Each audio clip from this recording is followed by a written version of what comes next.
Olá, eu sou o Luiz e é uma imensa alegria que venho anunciar na presença de todos vocês a inauguração do nosso primeiro quadro, Rastros Genéticos Desvendando os Mistérios Criminais. Como seu anfitrião, expresso minha gratidão por estarem nos ouvindo. Hoje, trouxemos assuntos como a jornada intrigante pela história da genética forense, guiados pelos princípios fundamentais apresentados pela nossa primeira convidada, Sabrina Baladão. Em seguida, Tatiele Paiva nos conduzirá através dos princípios que sustentam essa ciência. Estamos honrados também em receber Lorena Mezencio, que falará sobre a importância vital da genética forense em solucionar casos misteriosos. E, para encerrar com chave de ouro, contaremos com Paula Dias, a qual estará falando a respeito de 3 métodos distintos de extração de DNA de ossos humanos, adaptados a diferentes graus de degeneração. Bom, completando o nosso quadro de convidadas extraordinárias, essas 4 mulheres incríveis trarão suas ideias únicas para enriquecer nossa conversa. Sem mais delongas, prepare-se para uma jornada fascinante pela genética forense. Estamos prestes a desvendar segredos e explorar territórios desconhecidos. Então, sem mais demora, vamos dar início ao primeiro capítulo emocionante do nosso programa.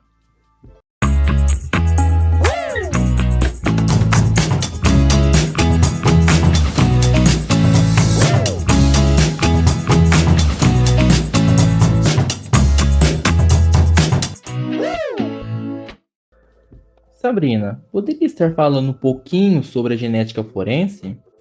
Bom dia, claro. Bom, na fascinante jornada da história da genética forense, podemos observar as peculiaridades das abordagens utilizadas para desvendar crimes em diferentes épocas e culturas. Na China antiga, a utilidade de moscas como indicadores de culpa revela uma era onde simbolismos e intuições permeavam a investigação criminal. Essa crença de que as moscas atraídas pelo sangue da vítima poderiam apontar o culpado é um testemunho curioso desses métodos, não acha?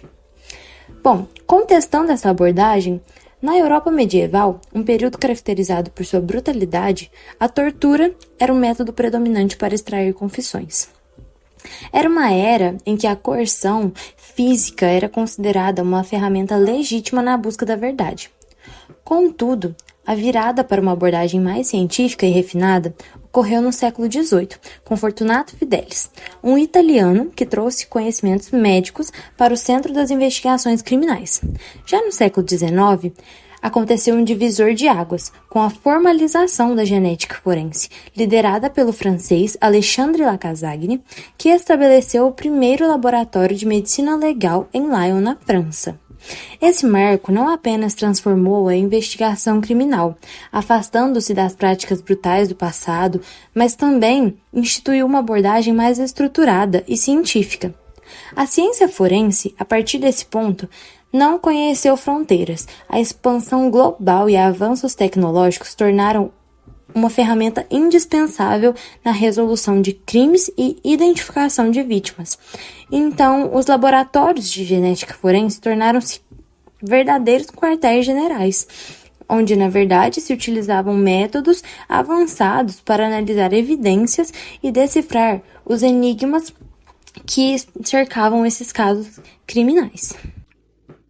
Realmente muito interessante. Ao refletir sobre esse percurso, podemos afirmar então que a genética forense evoluiu de métodos simbólicos e brutais para se tornar uma disciplina científica e tecnologicamente avançada nos dias de hoje. Seus fundamentos foram lançados em séculos passados, marcados por práticas singulares, mas seu impacto e relevância só cresceram ao longo do tempo. Muito obrigado, Sabrina, pela sua contextualização. Agora vamos para a nossa segunda convidada.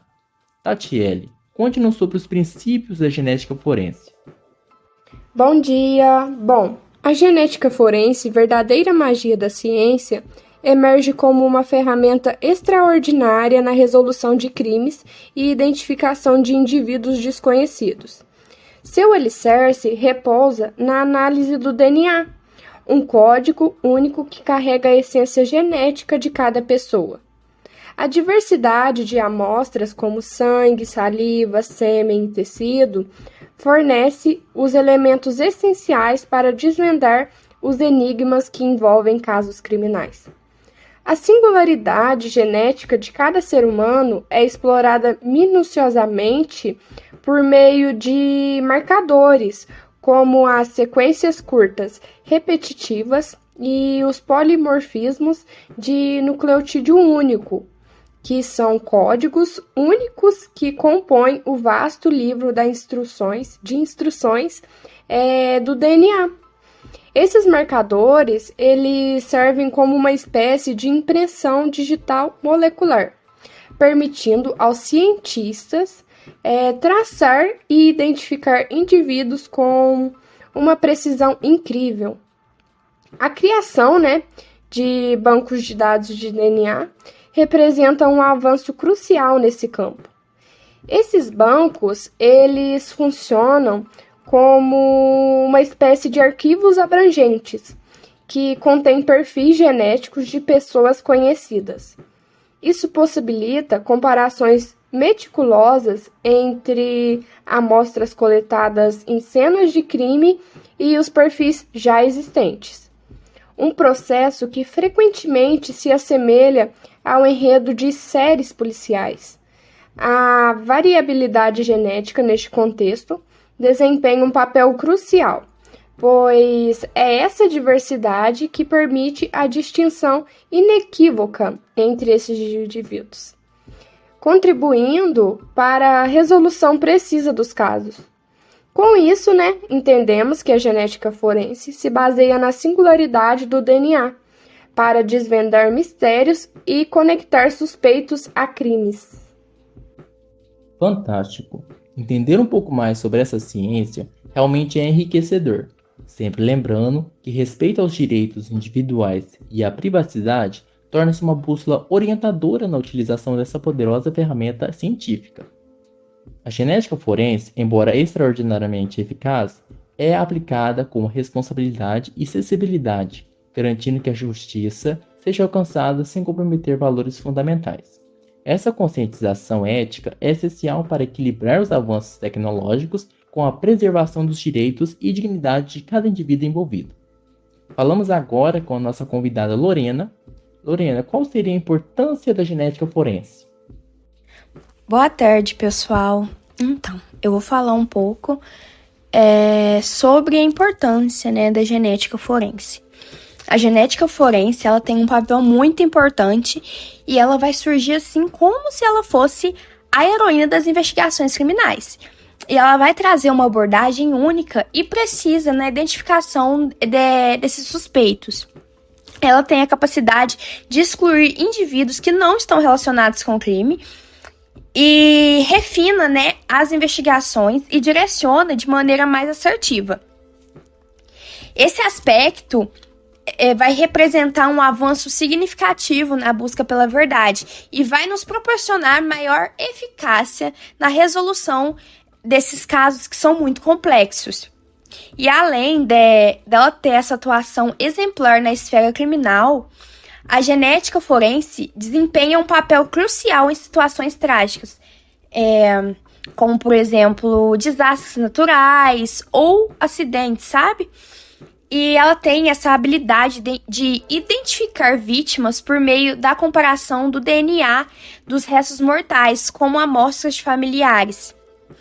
Então, o familiar ele vai lá, ele dá uma amostra do seu DNA e assim eles identificam, essas vítimas.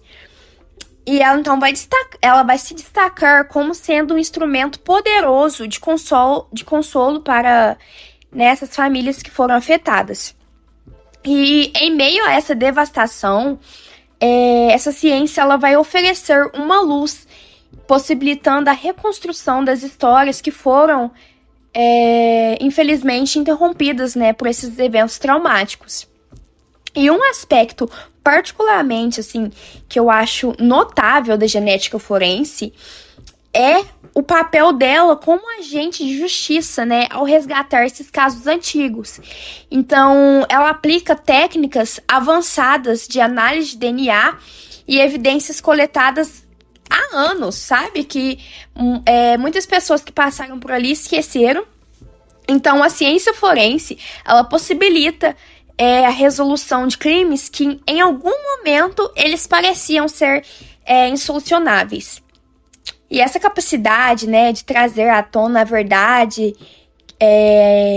reforça não só apenas a eficácia da genética forense, mas também o quão importante ela é na manutenção, né, da integridade e da imparcialidade no sistema judiciário.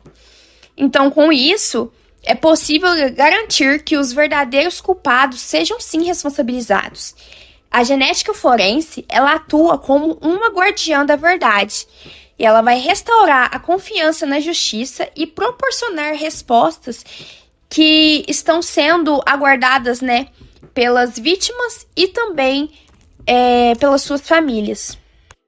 Nossa, é incrível. Então ela não apenas é usada para identificar os culpados, mas também evita erros judiciais e assegura a justiça. Agora vamos para a nossa última convidada de hoje.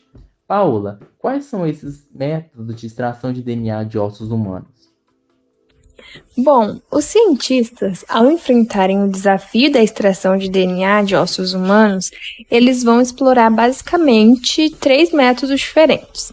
E aí, dentre esses métodos, a gente tem o método clássico, né, de fenolcloroformo, que é uma abordagem reminiscente de práticas antigas, onde a extração de DNA ela era realizada por meio de substâncias químicas, como o fenol e o cloroformo. E aí, nesse processo, então, os ossos eles são submetidos a uma série de etapas que vão desde envolver a quebra das células até a separação do DNA das impurezas. O fenol, por exemplo, ele vai agir como um solvente, que vai separar as gorduras, as proteínas, dos fragmentos de DNA. Depois, a gente tem a adição do clorofórmio, que vai remover as impurezas que restaram ali, deixando o DNA relativamente puro. E embora essa técnica ela seja uma técnica tradicional, o método de fenolcloroformo ele ainda é muito utilizado pela sua eficácia. Depois nós temos o método de extração de DNA de agregados. Nesse método tem o envolvimento da recuperação do material genético de cristais que se formam nos ossos degradados. A degradação óssea ela pode resultar na formação de agregados cristalinos, né, que vão ter informações valiosas do DNA. Então, os cientistas eles vão explorar essa formação cristalina, realizando processos específicos para isolar e extrair o DNA preservado nesses cristais. E, embora essa técnica ela seja uma técnica mais especializada, ela vai oferecer uma abordagem inovadora para a extração do material genético em condições desafiadoras, por exemplo. E aí, por fim, a gente tem a extração por desmineralização total. Esse método, ele é um método mais moderno, né, que visa a remoção de todos os minerais dos ossos, exceto o colágeno e o DNA. Esse processo, então, ele vai envolver ali a imersão dos ossos em soluções que dissolvem os minerais, preservando simultaneamente as moléculas orgânicas, né, como o colágeno e o próprio DNA. A desmineralização total, ela é considerada um destruidor de minerais, né, porque ela vai eliminar as substâncias indesejadas, deixando o DNA mais acessível para análise. E, embora o DNA obtido por esse método não seja puro, como o cristalino, por exemplo, é geralmente suficiente para análises forenses avançadas, né? E, por meio desses métodos, é possível garantir os melhores resultados quando os ossos estão em condições adversas, por exemplo.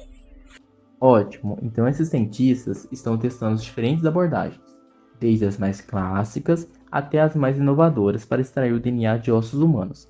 Ótimas curiosidades. É sempre de suma importância estarmos por dentro dessas inovações, assim não ficamos desatualizados.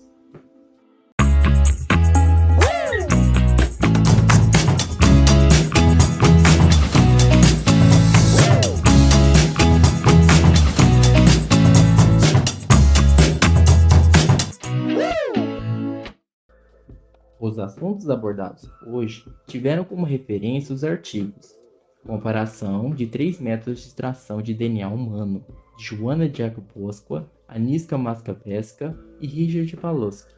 Sua data de publicação foi em 2011 e está disponível na Revista Internacional de Medicina Legal.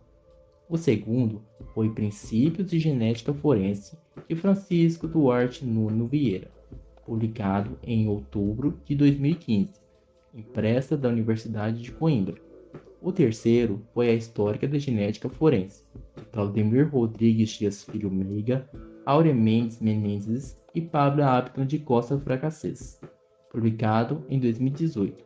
E por fim, utilizamos o artigo Papel de Marcadores Moleculares na Genética Forense, revisado pela Universidade Católica Dom Bosco de Campo Grande.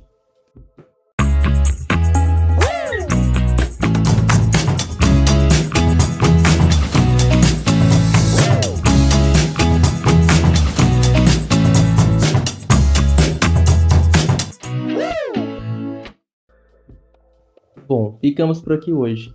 Se atentem que no final desse episódio trouxemos um caso criminal que será descrito por Maria, uma TikToker influenciadora que aborda assuntos criminais em seu perfil. Agradeço novamente pela atenção e espero voltar em próximas vezes para trazer novas informações acadêmicas, profissionais e científicas. Um abraço e até outra oportunidade. Tchau, tchau!